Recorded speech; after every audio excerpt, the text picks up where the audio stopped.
Aí, gente, são 6h37, hora do gostoso café favorito. Atlético! O líder do campeonato viaja hoje à tarde para o Ceará na disputa da Copa do Brasil. Será o segundo jogo da semifinal contra o Fortaleza. A vantagem é imensa, 4-0 no primeiro jogo em Belo Horizonte.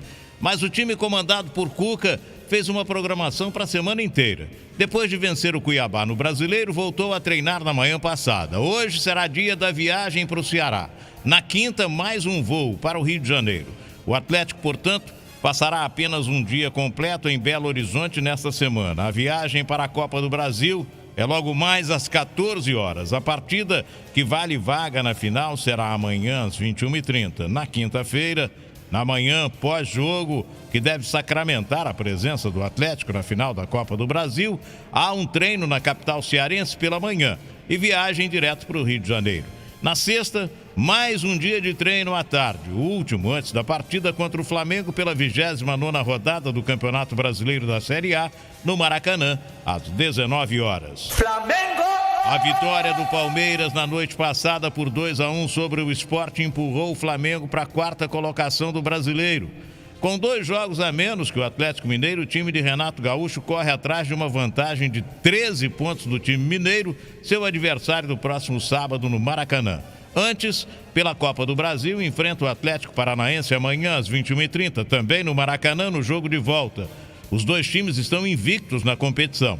Flamengo ganhou 6 dos 7 jogos que disputou. No 2-2 de quarta-feira passada, o time perdeu 100% de aproveitamento. Agora tem 90,4%. Fez 18 gols, sofreu apenas 2.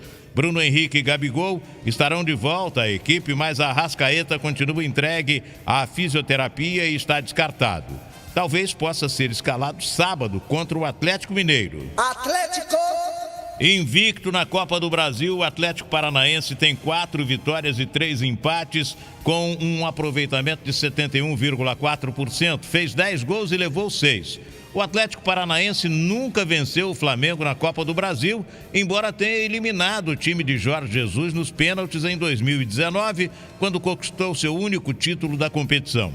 O técnico Alberto Valentim tem um retorno para montar o time amanhã. O volante Christian fica à disposição, mas Bissoli é desfalque. Ele não joga por ter disputado a competição pelo Cruzeiro. Eu invisto porque rende desenvolvimento. Eu pela solidez. Eu invisto pela rentabilidade. Eu porque amo o aplicativo. Seja qual for o motivo, investir com o Sicredi é a melhor alternativa. Tem poupança, renda fixa, fundos de investimento e previdência. Saiba mais em sicredi.com.br/investimentos.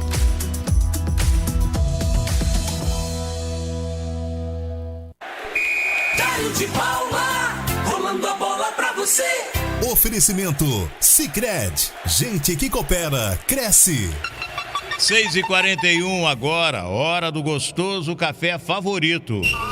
2 jogos completaram a programação da 28ª rodada do Campeonato Brasileiro da Série A na noite passada. Em Goiânia, o Atlético Goianiense derrotou o Grêmio por 2-0 e complicou ainda mais a situação do time gaúcho.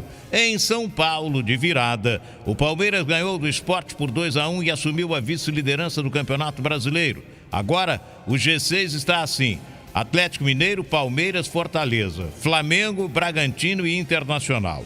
Na zona de rebaixamento, Santos, Sport, Grêmio e Chapecoense. O Atlético Mineiro caminha bem para conquistar o título da Série A 2021 por antecedência. Chega ao fim da 28ª rodada com 94% de chances de ser campeão. Os rivais têm números modestos, faltando 10 rodadas para o fim da competição. Na quarta colocação e com 2 jogos a menos em relação ao time mineiro, o Flamengo aparece com 4%. Palmeiras, segundo, e o Fortaleza, terceiro, tem 1%. As projeções são do site Infobola, do matemático Tristão Garcia. Lá na parte de baixo da tabela, a Chapecoense está virtualmente rebaixada. Com apenas uma vitória e 13 pontos em 28 partidas, o time tem 99% de risco de cair. O Sport, derrotado pelo Palmeiras por 2-1, apresenta 70% de risco. Grêmio 58% e Santos 45%. Outro com alta probabilidade de queda é o Juventude, 62%. A 32ª rodada do Campeonato Brasileiro da Série B foi aberta na noite de domingo em Santa Catarina, com a vitória do Vila Nova de Goiás por 3-2 sobre o Brusque. Logo mais, a competição terá sequência com 2 jogos. Às 19 horas em Maceió, no estádio Rei Pelé, o CRB recebe o líder Coritiba. Às 21h30 em Goiânia, no estádio da Serrinha, jogam Goiás e Botafogo. A equipe está na 2ª colocação com 55 pontos e pode assumir a liderança logo mais. Basta vencer o Goiás fora de casa e torcer por um tropeço do Coritiba contra o CRB. E tudo isso acontece com um enorme incentivo do preparador físico Edir Carlos Soares, que caiu nas graças do elenco e da torcida com a frase "mais ou menos não serve". Ele chegou ao Botafogo junto com Enderson Moreira na estreia fora de casa contra o Confiança com vitória por 1-0. Ao todo foram 13 vitórias, 3 empates e 3 derrotas. A frase, que na campanha ficou famosa, o preparador físico diz que carrega ao longo da carreira. O Botafogo tem 7 jogos pela frente em busca da elite do futebol brasileiro. 3 partidas serão disputadas no Newton Santos. Ainda no Rio de Janeiro, terá o clássico contra o Vasco em São Januário.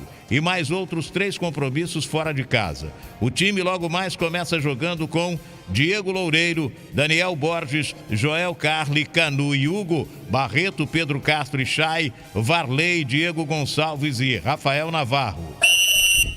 O trio de arbitragem é do Rio Grande do Sul, com Anderson Daronco, do quadro da FIFA, tendo como assistentes Rafael da Silva Alves, também do quadro da FIFA, e Michael Stanislau. Sem poder contar com Nenê, um dos mais importantes jogadores do elenco, que recebeu o 3º cartão amarelo domingo contra o Náutico, o Vasco só voltará a campo na próxima sexta-feira. Enfrenta o CSA em São Januário às 21h30. A ausência de Nenê cria um grande problema para a saída de bola do time comandado por Fernando Diniz. No futebol não tem pra ninguém. Dário de Paula.